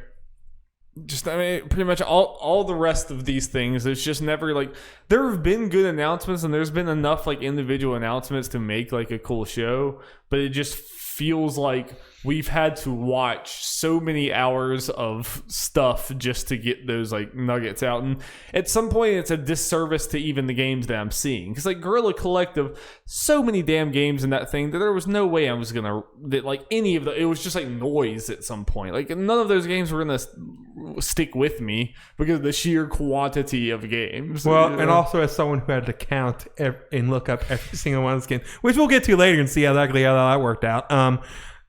So many of those were indie games that are like they've been around for years, like PAX and stuff. Like not many of it was actually new. Like people aren't saying no to enough things this year. That's kind of the part of the problem. Is like some of these games should have been turned down. This Dualsense thing, I get why Keighley did it. He's not going to say no. No, he's not going to say no, but this never should have happened. I mean, it's just like, it's a waste of people's time. It really is. It's just, in a normal year, and it's a weird year because like normally Kind of Funny and Easy Allies and all of them, like normally they're not doing reactions to the PC gaming show or Devolver Digital or like this random indie showcase or anything. Like usually they're not doing that, but it's kind of weird because everyone's at home and it's like, well, this is happening, so might as well react to this.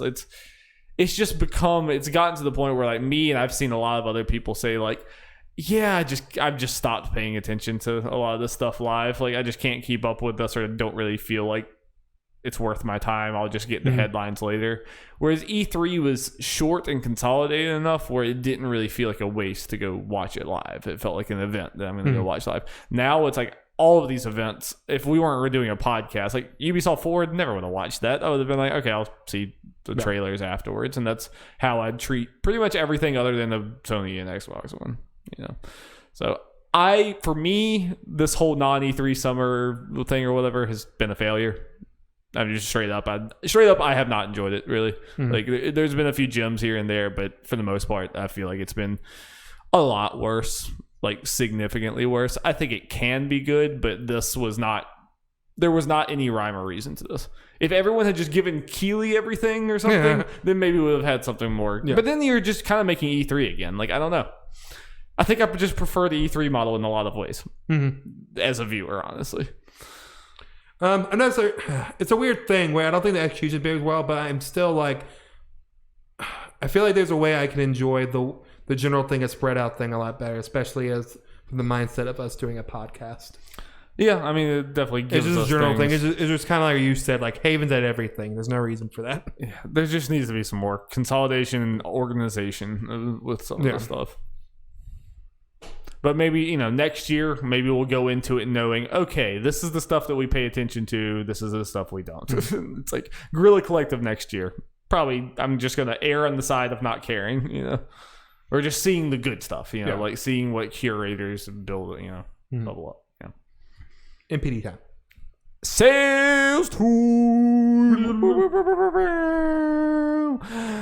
I have to imagine Last of Us. Yep, I'm trying to. It's number one, isn't it? Yeah.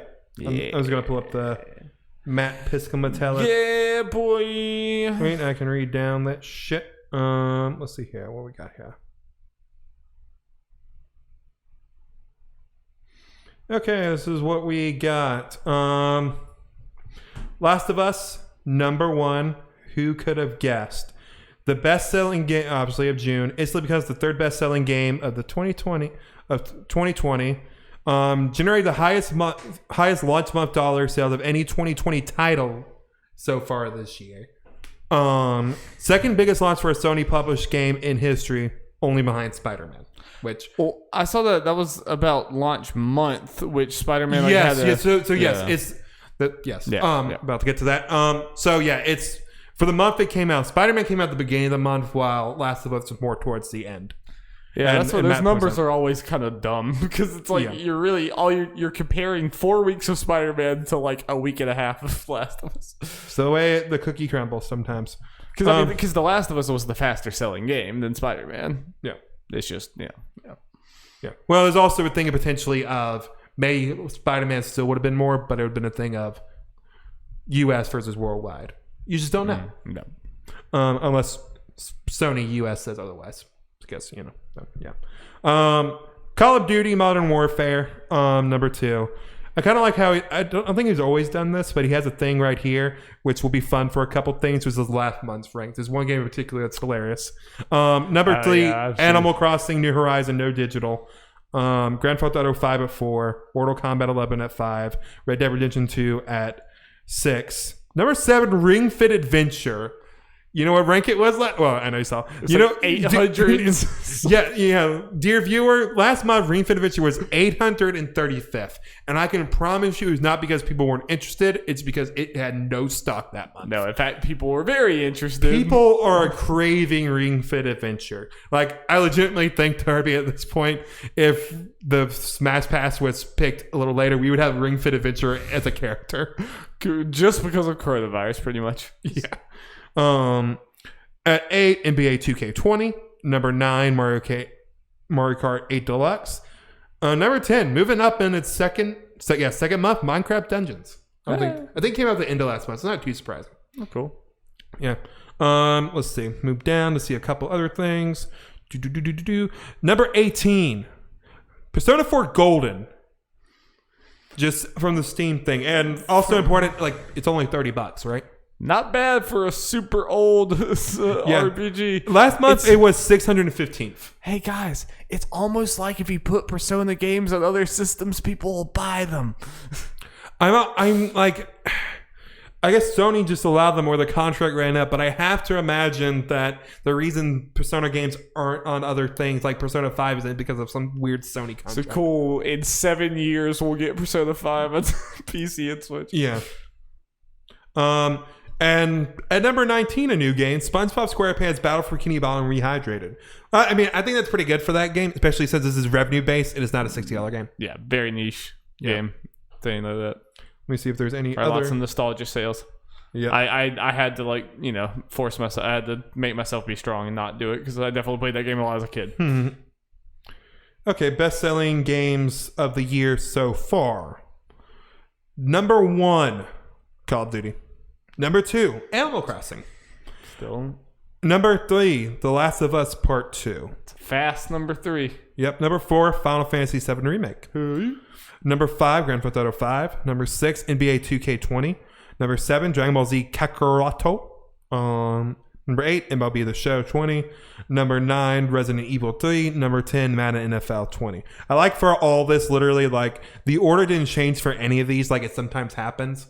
It's literally, they just inserted Last of Us, and everyone moved down one. Yep.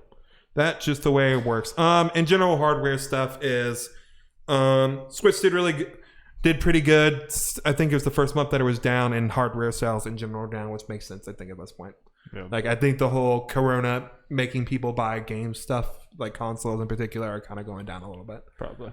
Which makes sense. There's been more reopenings and just lots of people have bought it now.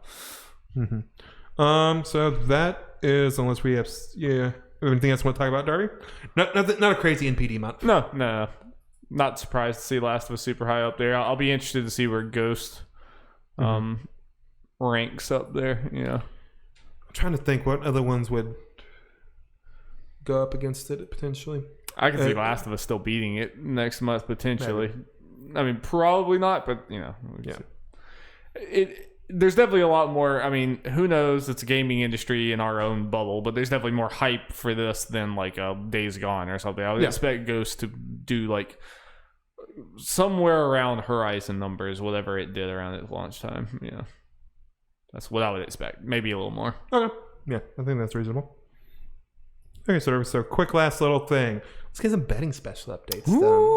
If you haven't seen our summer 2020 betting special, that's earlier on our podcast feed and our YouTube channel.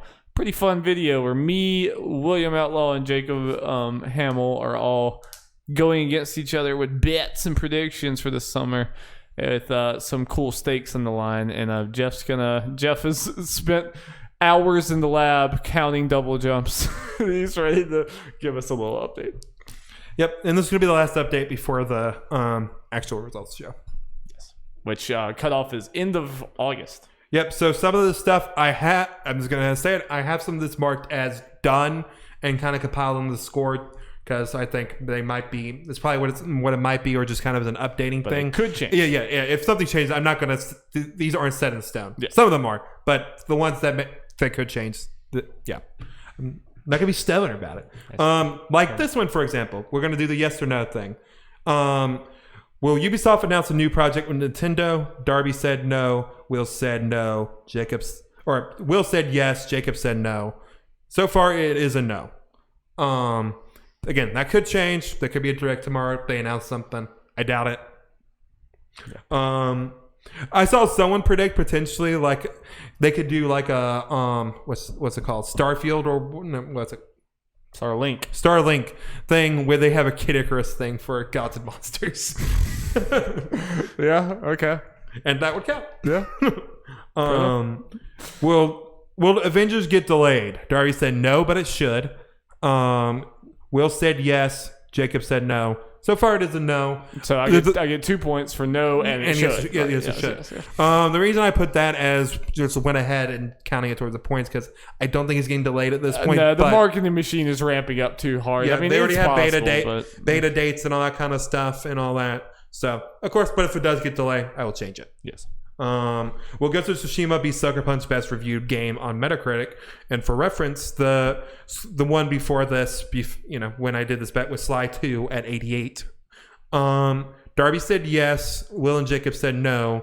It is a no so far because it has like an 83 last night. Never been happier to be wrong. So I think it's safe to say that thing's set in stone. I doubt it's going to go up 6 points. No, something was right for once. History, we're on the right side of history for once. Greg Miller said it's Sucker Punch's best game. Well, Greg Miller is a hack, Jeff. Okay, so here are the point totals for numbers. And yeah, just a reminder that we changed it at some point.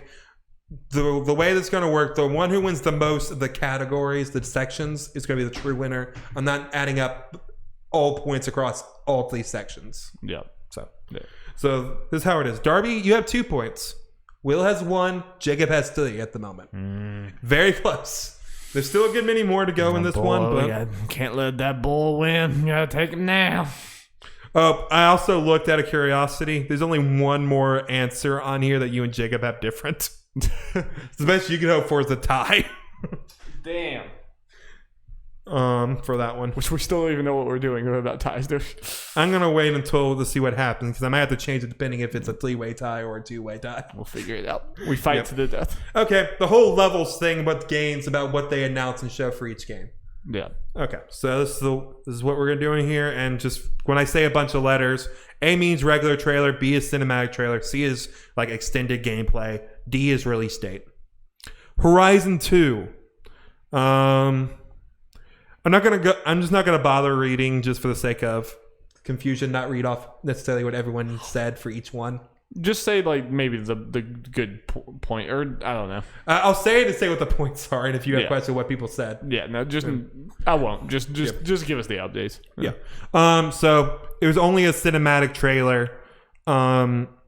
Jacob's the only one who got that completely right, so he gets a point. Jacob said that, but got two wrong. Or Will said that, but said two other things that were not there. So you got -1. You said everything but a cinematic trailer. Yeah, you don't have to elaborate. Just say what the points were for each one of them. So Darby -3, Will -1, Jacob 1. Yeah. Gods and Monsters, so far nothing. This is one that could change, but we had a Ubisoft thing and it wasn't there. Could something happen in August? Maybe. And I will change that if it does. Yeah. So another -3 for Darby.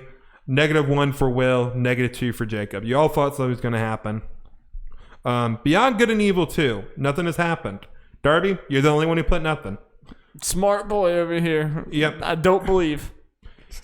Darby, it's one of those things I should check. I should have wrote down, so I apologize. Did we say if like someone put nothing and nothing happens, they get a point? I think so.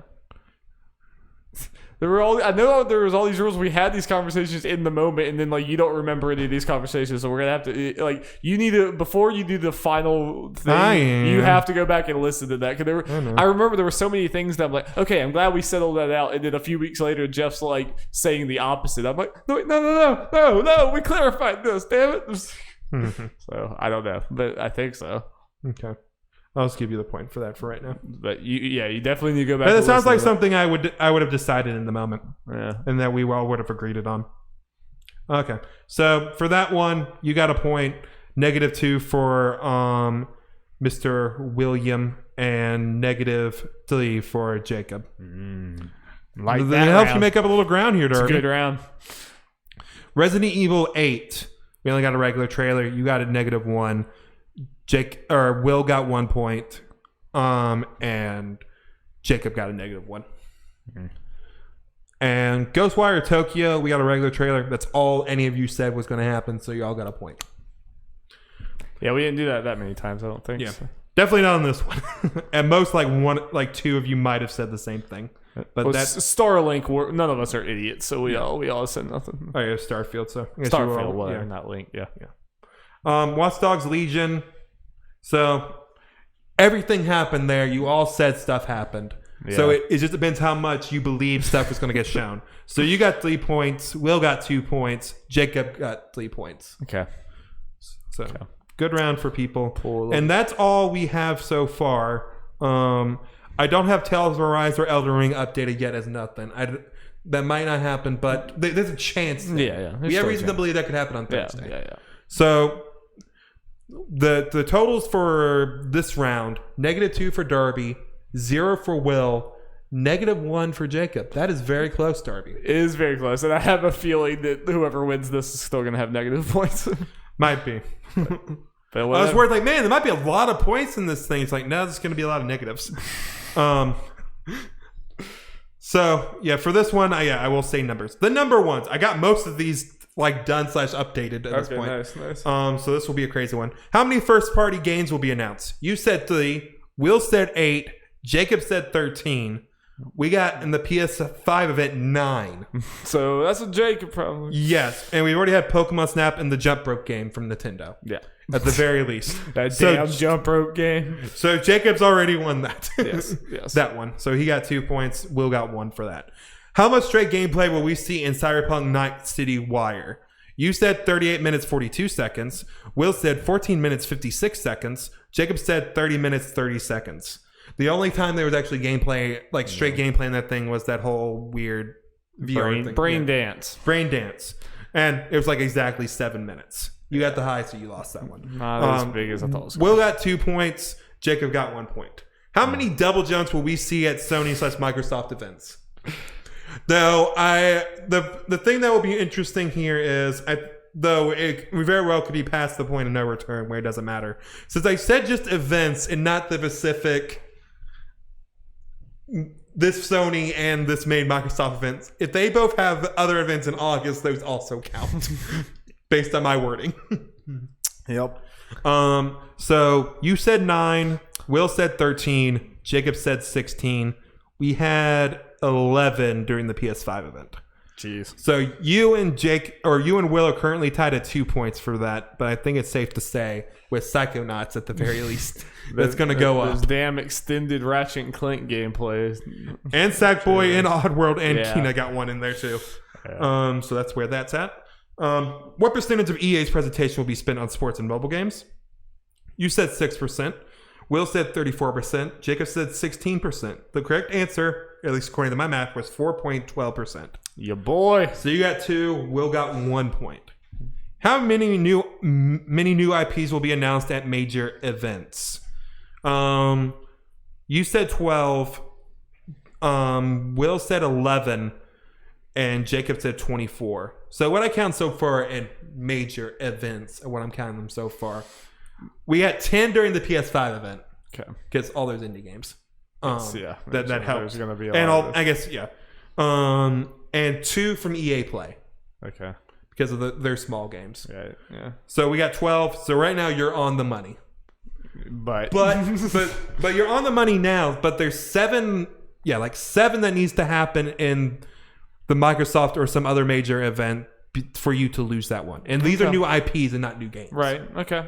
Then so you're guaranteed a point. Feel decent. So you got 2 right now, and Will has 1. So we'll see if Will can keep that point. Interesting. How much gameplay will we see of Assassin's Creed Valhalla time wise? You said 5 minutes 5 seconds. Will said 9 minutes 54 seconds. Jacob said 8 minutes 51 seconds. The correct answer is 31:52. Yeah. And I technically said how much gameplay, and I guess I didn't necessarily specify my question, but we probably clarified that during the thing about at Ubisoft's event. But that counted, so the high it goes to Will because he had the high. Yeah. And Jacob got 1 point. Not looking good. Yeah. And we got this one, so keep an eye out for it. It's like the only one I don't have any reference for. How many kills will we see during the Halo Infinite segment of Microsoft's event? You got the low on that, so you want minimal kills. You want some of that story goodness. I just want that exploring goodness. I want some good wildlife shots of deer, some waterfalls, yep, some frolicking through some flowers. That's what I'm wanting. Now here's the pain in the ass. How many new games will be announced at Guerrilla Collective? You did this to yourself, Trevor. I did do this to myself. Hopefully I didn't count like a game like twice now. I'll explain what I had to do for this one, Darby. You had 30. Will had 34. Jacob had 19. So I'll get to the answer in a second. But what I had to do, I noticed I was using IGN as a thing because they actually named every game that was announced during there in specific days. But then I quickly noticed that when a game was shown twice, like during one day and then showed at another event, so I was like, fuck. I had to go back and write down all the games to make sure I didn't accidentally count one twice. So how much of your physical time on this planet Earth did you have to devote to just doing that? At least a couple hours. Geoff slaves over hot coals for this betting special. But the good news for you, Darby, is you just edged out. Like, and this one's set in stone, unless you guys really want to go back and count. I don't. Exactly. Not at all. Especially if I'm winning. It was the last game I counted was a new game, which edged you out to get the 2 points because the answer is 25. And you had 30 and Jacob had 19. Whew. Well, we appreciate your service, Jeffrey. Yeah. So what are the point totals for that category so far? I don't have them as the number. I just have the totals for that because that's a lot of counting I didn't feel like doing. Okay. We had 2 more questions. Oh, sorry. Yeah. Okay. Yeah. What percentage of Sony's first presentation showing off the PS5 will you spent talking about hardware features and specs? You said 25. Will said 21. Jacob said 33. The correct answer was 5.8. So you got a point. Will got 2 points. Okay. So final question so far, and this is one that will probably potentially be updated. How many views will be on the most viewed Geoff Keighley Summer Game Fest video? You said 460K. Will said 675K. And Jacob said 495K.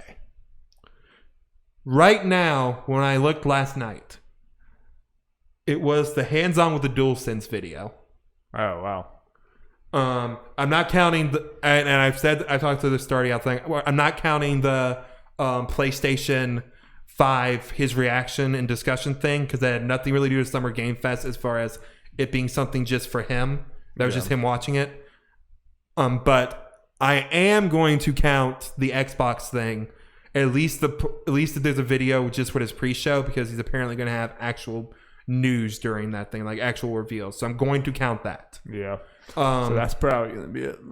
Yeah. But the hands-on with DualSense had 522,000. People are just freaking ravenous for any console talk. So if you want to know who, right now Jacob is the closest with 495. You're the second closest with 460. Okay. So you don't want it to go up anymore. You want that to stay the highest viewed one. All right. I'm sorry, guys. I have to go sabotage the Xbox event. I got to keep it from happening. So the totals for that round: Darby 10, Will 11, Jacob 7. Okay. So all these are pretty dang close. They are. You're not winning any of them right now, Darby, but you're only down by 1 and 2 of them. I'm in striking distance. You're no more than 2 away from any of these. Yeah, I thought it was worse. It felt worse. The biggest difference right now is 4 and 1. Nice. Okay. So this is all very close, and will come down to the wire. This is how we like it. Yep, and yeah, so keep up right now. If we ended this right here, yeah, it'd be Will would win with 2 and Jacob with 1 point. Can't have that happen.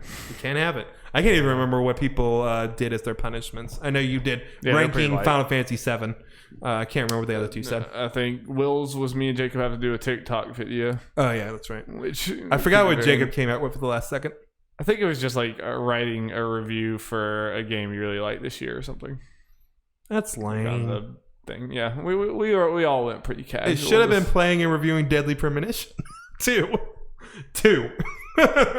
There we go. Now we're talking about something. Now we're talking about the good shit. Thank you guys. Ow. That really hurt. Thank you for watching the There's a Large Gaming Podcast. Make sure you tune in next week. 150 Spectacular with some cool guests that are way cooler than us. Yep. And stay tuned for our hopeful Nintendo Direct reactions and our Microsoft reactions. 1% are happening. We're going to be doing it late, so it will be nighttime by the time we get to it. Wait, maybe not actually, but whatever. We'll be doing it late. We'll be staying off the internet that day, so we can give you fresh takes. Yeah. So we're probably still going to stream those. It'll be twitch.tv/NerdSlargeGaming, but we will be doing it after the fact. We will be doing it after everyone else has already seen the it. The Xbox One will probably be done about 6:30 or probably 7-ish Eastern time that night. Yeah. So look forward to that. And yeah, maybe Nintendo thing, maybe tomorrow night. Or please. We'll see. All right. Thank you guys so much. Peace. Bye.